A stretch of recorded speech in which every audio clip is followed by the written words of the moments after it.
Air India aircraft Kanishka as of 1985, when about 100 odd people were killed. Canada has not taken any action. Very interestingly, I remember many years ago, I met a Canadian citizen of Indian origin, and the lady told me that one of the Sikh terrorists actually fired upon the house of the judge who was trying, the Canadian judge who was trying their case. Canada, no different from a lawless country like Pakistan. Canada is supposed to be an advanced Western industrial democracy. Sikh separatist organizations seeking or trying to promote the cause of Khalistani in Canada. So, is the Canadian government guilty of violation of interference in India's domestic affairs? And that proves highly valuable to the Trudeau government at this point in time, and therefore the very pro-Sikh posture. It is economics over politics. The economic interests of nations are more important and significant rather than the political decisions. Students go to Canada to study. They go to Canada to work. For better, they are economic migrants. Now, Canada already has a discriminatory regime. It is Canada's moral obligation under international law to extradite those people to India. But has Canada done so? Now the Sikhs are asking Canadian Hindus to leave. Absolutely. So it appears to be a very politically immature step. The diplomatic tensions between India and Canada seems to be only escalating. Now, India has issued an advisory to all its citizens in Canada to exercise utmost caution, and Canada has been urging India to cooperate with their investigation into the murder of Khalistani supporter, Khalistani leader Hardeep Singh Najjar. This after Canada expelled a senior diplomat and India to return the favor right after. To break down what this controversy is all about and to understand what is expected to happen over the next few days, I'm being joined by Dr. Chengappa, who is an expert in international relations and strategic studies. Sir, thank you so much for joining us today. Thank you, Pooja, for having me on the show. Yeah.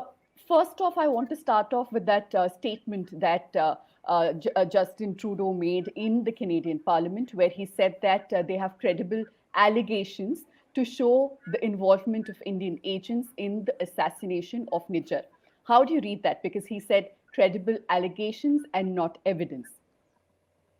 Well, the first thing which comes to mind is the killing happened sometime in early June, June 5th, if I'm not wrong, or first week of June. Now, how come the matter has surfaced exactly 3 months later? What was happening in the interim is the big question. Were they attempts by Ottawa and the JT, Justin Trudeau, to try and have confabulations with New Delhi or not? God alone knows. But the timing is very suspect. Moreover, in the realm of international politics, this is pure international politics. And I say so simply because Canadian citizens and Indian citizens are as friendly as two nationalities can get or can be. And that is the content of international relations. Here we are dealing with international politics, where there is a lot of short term gain, electoral advantages looked at. So, this credible allegations, if the Canadian side or the Canadian government had hard evidence, they would have confidently put it out and cornered the Indian government. Question is, why haven't they done so? So, do they actually have evidence or not? Is open. You mentioned the timing, and that brings me to the disastrous trip Justin Trudeau had when he came to India for the G20 summit. Frosty meeting with Prime Minister Modi, and then his plane was grounded. How much of a role do you think this episode has played in the fact that he went back to Canada and just a few days after that made this statement, although the murder had taken place at least 2 to 3 months ago? Yeah, what actually transpired between the Canadian Prime Minister and the Indian Prime Minister is open to speculation. But logically, it appears that their meeting didn't go too well. And that is why all the diplomatic actions and the Indian diplomat and the Canadian diplomat being declared persona non grata happened at that point in time. I understand, or I suppose, that Canada was trying to seek a window of opportunity and resolve issues in its own way over the course of the last 3 months till it decided to pull the plug. And when Canada has pulled the plug by not only expelling an Indian, senior Indian diplomat but also naming him, it's a very hostile action. Even in the case of Pakistan, oftentimes this does not happen. India and Canada have by and large enjoyed fairly good relations. However, a very sore point in their relations has been since the Kanishka bombing of the Kanishka, what do you call Air Aircraft. India aircraft Kanishka as Yes. of 1985, when about 100 odd people were killed. Canada has not taken any action. Very interestingly, I remember many years ago, I met a Canadian citizen of Indian origin, and the lady told me that one of the Sikh terrorists actually fired upon the house of the judge who was trying, the Canadian judge who was trying their case. So the impression that is gaining ground today is Canada no different from a lawless country like Pakistan? Canada is supposed to be an advanced Western industrial democracy where the rule of law is upheld in good measure. I'll just flag another point.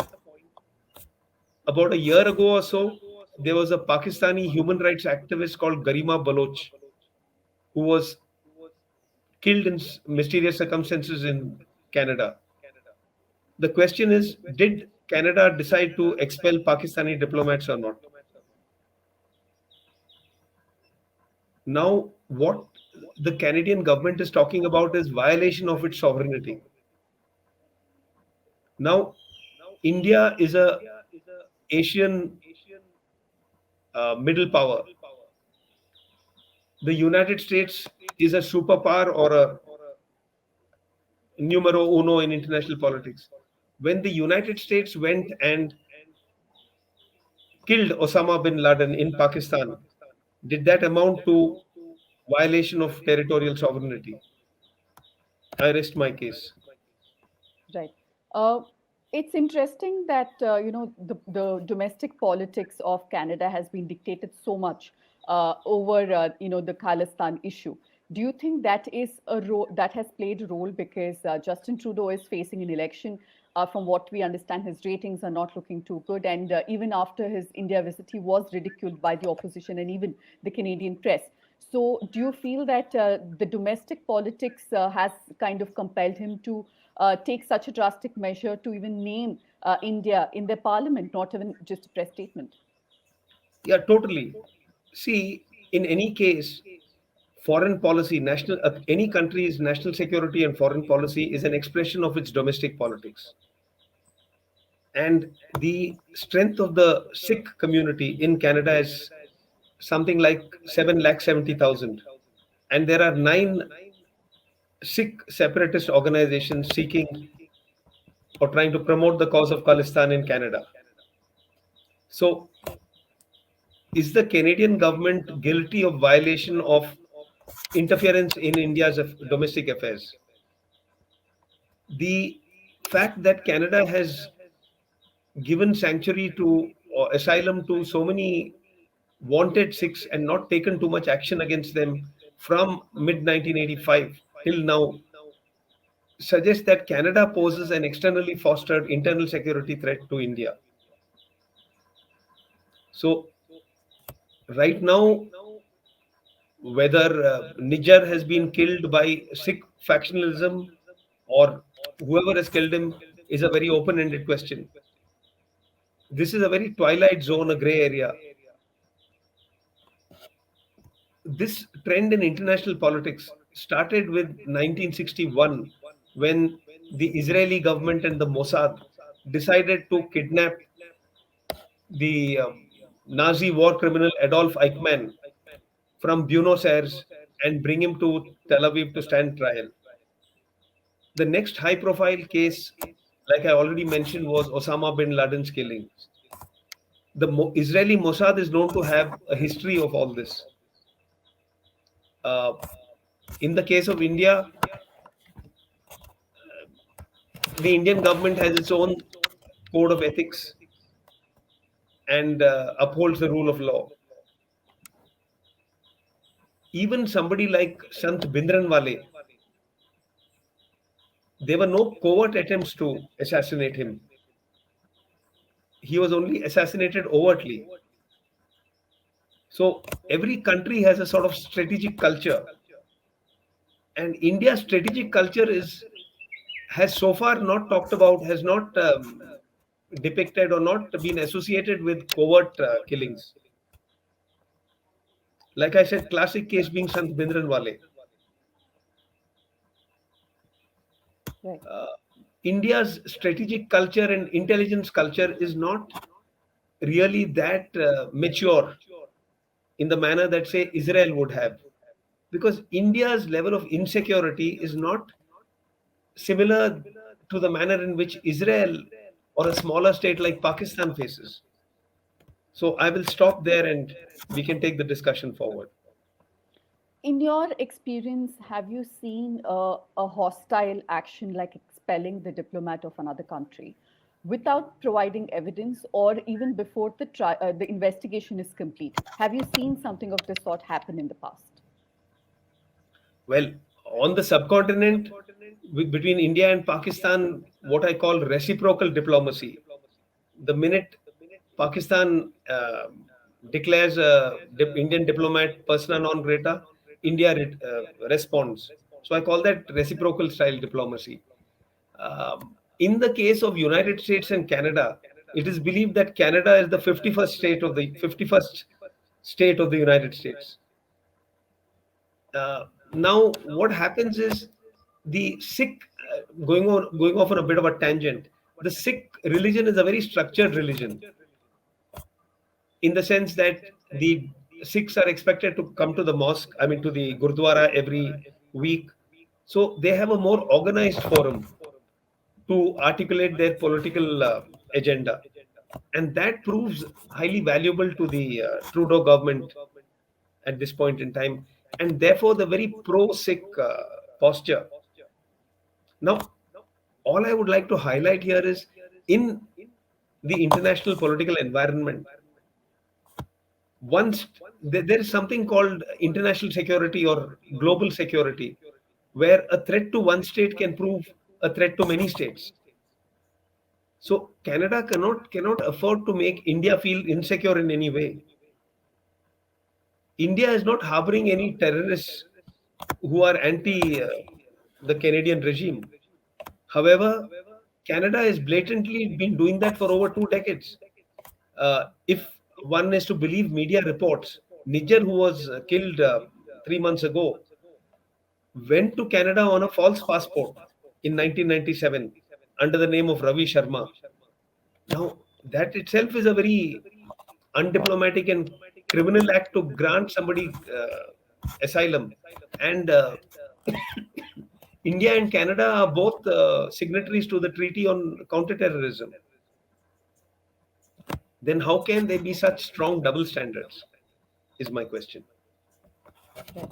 We're seeing more countries getting involved. Australia and US have already said that they are aware of this investigation and they have expressed concern. Now, that is neither this way or that.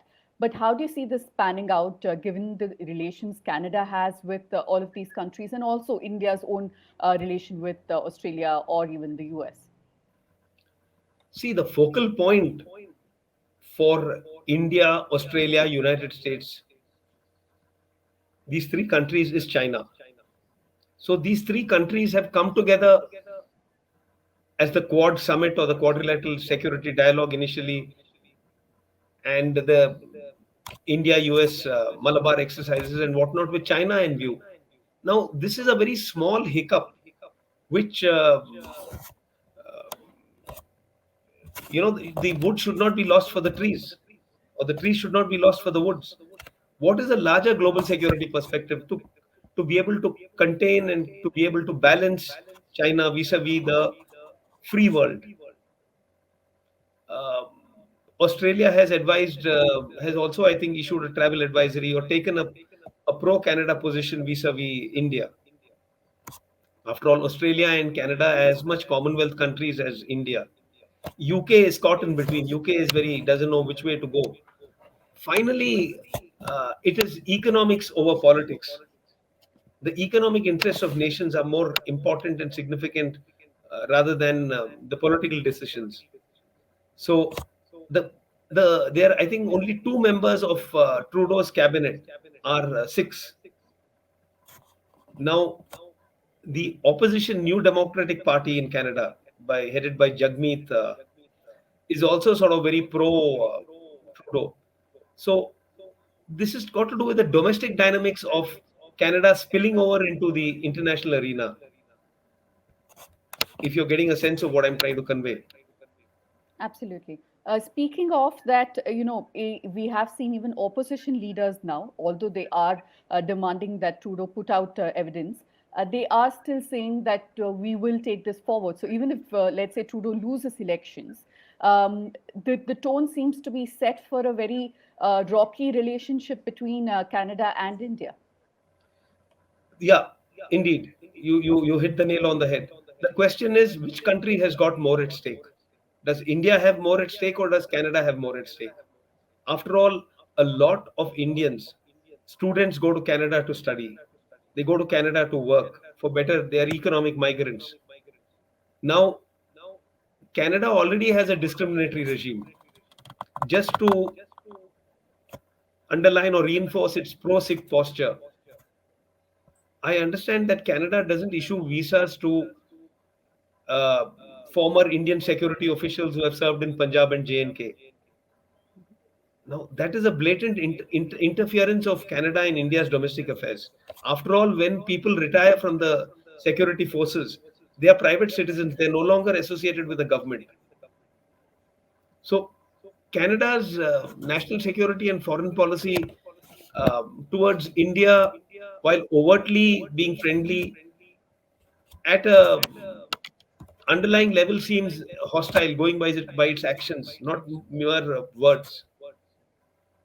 If you could expand on that point, because you did say that, I mean, on one hand, while right now Canada is accusing India of having violated its own sovereignty, there have been actions, you say, of Canada, which has threatened Indian sovereignty and has interfered in internal affairs. Can you expand on that a bit? Yeah.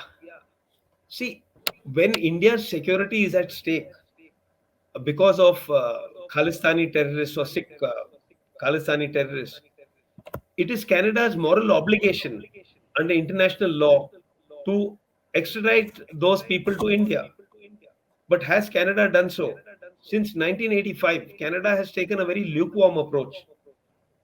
After all, international security is what is the concept of global security and international security? That a country's national security is something that a country cannot manage on its own. It seeks cooperation from other nations in the international political system in order to uphold the international legal order. To give you an example, when the United States decided to attack Iraq in 2003, what happened? The international legal order was disturbed in a similar manner that the international legal order was disturbed when Russia chose to invade Ukraine. Now, here it is very clear that Canada, by providing asylum to Sikh terrorists, is again distorting the international legal order.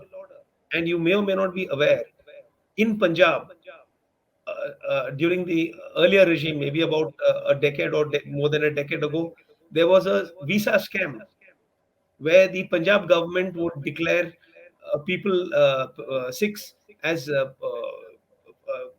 grant them some kind of recommendation for political asylum to Canada.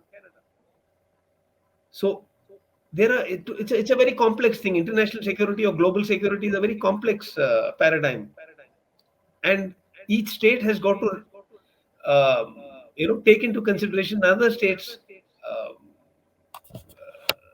security vulnerabilities and national interests. Has Canada done that?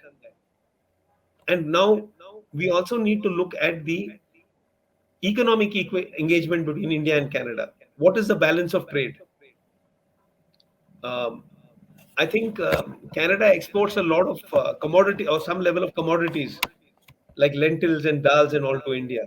But so who has got more to lose is the big question. Uh, no doubt, a lot of Indians tend to emigrate to Canada. But now, what is the Canadian government doing through its present political posturing vis-a-vis India? They are trying to disturb their own social harmony, the social fabric there. Now, the Sikhs are asking Canadian Hindus to leave. Absolutely. So, it appears to be a very politically immature step. After all, Canada It itself, seems to be. yeah, So I want to just take that point forward of where, even if they're looking at the Indian diaspora, there is a threat to the non-Sikh Indians in Canada. And it seems that the Canadian administration is not very concerned about that. And also the fact that Indian diplomats were threatened for a while now by these pro-Khalistani elements. That also seems to have gone unnoticed, or at least they've not taken any action. How do you sum up all these actions of the Canadian government? yeah, these are all irritants, very serious irritants in bilateral relations between India and Canada, and goes against the principles of a peaceful global environment or international environment. Um, I mean, would Canada like it if India started giving sanctuary to people demanding a different? Canada is divided into Quebec and British Columbia, and Quebec is the French-speaking region of Canada. Imagine if the people of Quebec started saying we want our own independent state. Canada would not be very enthused with that. So that is what Canada is trying to do. Now, if India has got to get really proactive, India has got to do something like this. Now, what needs to be highlighted here is Canada doing this on its own, or is there a third country hand in this? Whether the Western industrial democracies, like the leaders, they are calling the shots. Otherwise, logically, it does not make sense of Canada trying to disturb the harmony, or disturb the progress of bilateral relations between Ottawa and New Delhi. Right.